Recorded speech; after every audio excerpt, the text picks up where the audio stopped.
Brilliance Audio presents The Woman in the Moonlight by Patricia Morrisroe, performed by Dawe.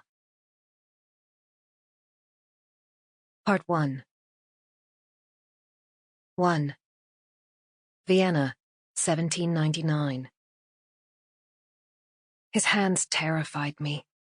They were strong and muscular, broad at the fingertips and flecked with coarse black hair. As he played a fantasia, an improvised piece that reflected his mood and imagination, he pummeled the keyboard with a bestial force that made the instrument tremble. Sliding a hand up and down 2 octaves, he delivered the equivalent of a double slap. My cheeks stung in sympathy.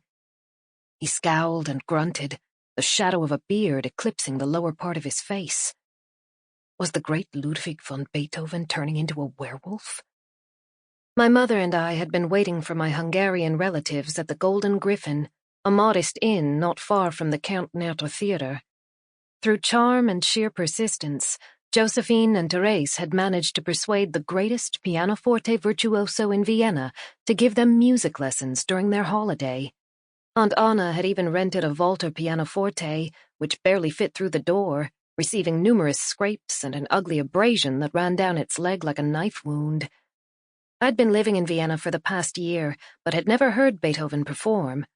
With my relative's tardiness and Beethoven's unwillingness to converse, I had asked if he'd play a little something for us. This, in retrospect, was a serious breach. People who asked him to play anything did so at their peril.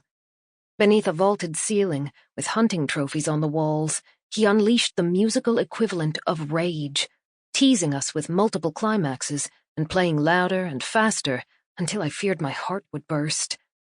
The pianoforte groaned and swayed, its maimed leg crackled. The innkeeper, covering his ears, fled the room. I started to follow, but Beethoven, lifting his burly hands, paused for a few seconds. I knew what was coming next. He was going to kill us.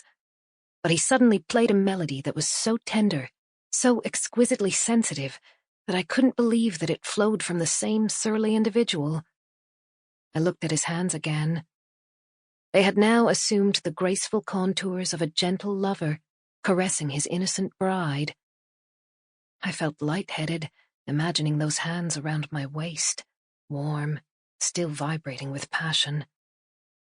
Beethoven's hands. The last thing I remembered.